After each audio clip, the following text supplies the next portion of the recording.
নমস্কাৰ আমি মৰিগাঁও জিলাৰ চৰাইবাহী উচ্চতৰ মাধ্যমিক বিদ্যালয়ৰ 10ম শ্ৰেণীৰ ছাত্ৰ। মোৰ নাম শ্ৰী প্ৰজ্ঞান নাথ। মোৰ নাম শ্ৰী খ্যাতিমান নাথ। মোৰ নাম শ্ৰী বিষ্ণুৰাম বৰদলৈ। মোৰ নাম শ্ৰী প্ৰকাশ পাটৰ। এই অনুষ্ঠানৰ যি আত্মনিৰ্ভৰশীল ভাৰত বিষয়বস্তু আছে তাৰ ওপৰত আমি এটা পৰিকল্পনা কৰিছোঁ। পৰিকল্পনাটো হৈছে এনেধৰণৰ যে ভাৰতখন উন্নত কৰিবলৈ আমি গ্ৰামাঞ্চলৰ উন্নতিৰ পৰা আৰম্ভ কৰিব লাগিব। গ্ৰামাঞ্চলৰ উন্নতিৰ হকে আমি কিছু কথা চিন্তা কৰিছোঁ। প্ৰথমতে আমি ঘৰ দুৱাৰবোৰ উন্নতি কৰিব লাগিব।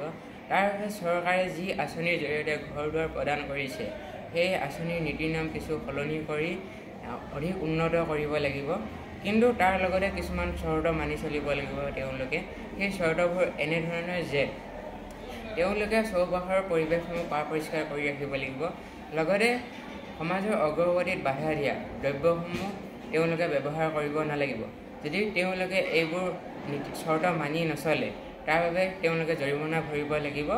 আৰু তাৰপিছত আমাৰ ঘৰটোৰ আৰ্হি এনেধৰণৰ হ'ব যে ঘৰটোৰ নিৰ্মাণৰ সময়ত বৰষুণৰ পানী সংৰক্ষণ প্ৰক্ৰিয়াটোৰ পাইপত এটা বিশেষ টাৰ্বাইন ব্যৱহাৰ কৰি বৰষুণৰ পানীৰ গতিশক্তিক বিদ্যুৎ শক্তিলৈ ৰূপান্তৰ কৰি বিভিন্ন কামত ব্যৱহাৰ কৰাৰ লগতে পানীকো বিভিন্ন কামত আমি ব্যৱহাৰ কৰিব পাৰোঁ।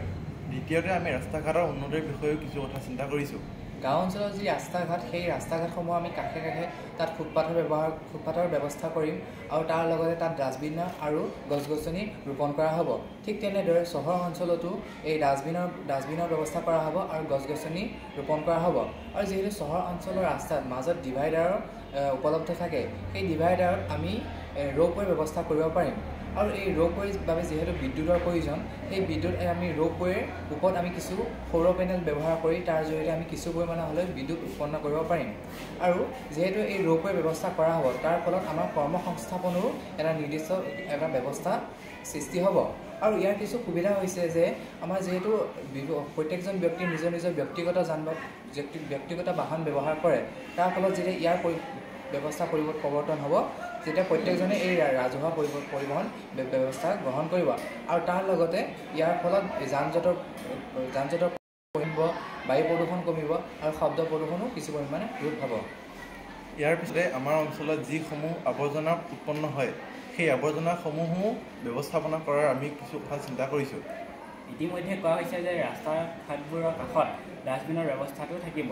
এই ডাষ্টবিনবোৰত পেলোৱা জৈৱিক আৱৰ্জনাবোৰ আমি বিভিন্ন কামত জৈৱিক সাৰলৈ ৰূপান্তৰিত কৰি ব্যৱহাৰ কৰিব পাৰিম। কিন্তু যিবোৰ প্লাষ্টিক জাতীয় পলিথিন জাতীয় আদি বস্তুবোৰ অজৈৱিক পদাৰ্থবোৰ এইবোৰক আমি যিবোৰ পুনৰ্ব্যৱহাৰ কৰিব পাৰোঁ সেইবোৰক পুনৰ্ব্যৱহাৰ কৰিম। আৰু যিবোৰক পুনৰ্ব্যৱহাৰ কৰিব নোৱাৰি সেইবোৰক আমি এটা উদ্যোগলৈ নি তাক চাপ আৰু তাপৰ সহায়ত ইয়াক কঠিন পাতলৈ ৰূপান্তৰিত কৰি ইয়াক বিভিন্ন আচবাব তৈয়াৰ কৰিব পাৰিম। আৰু আমি এনেদৰে এই পেলনীয়া বয় বস্তুবোৰক উচিত ব্যৱহাৰ কৰিবলৈ পাৰিম।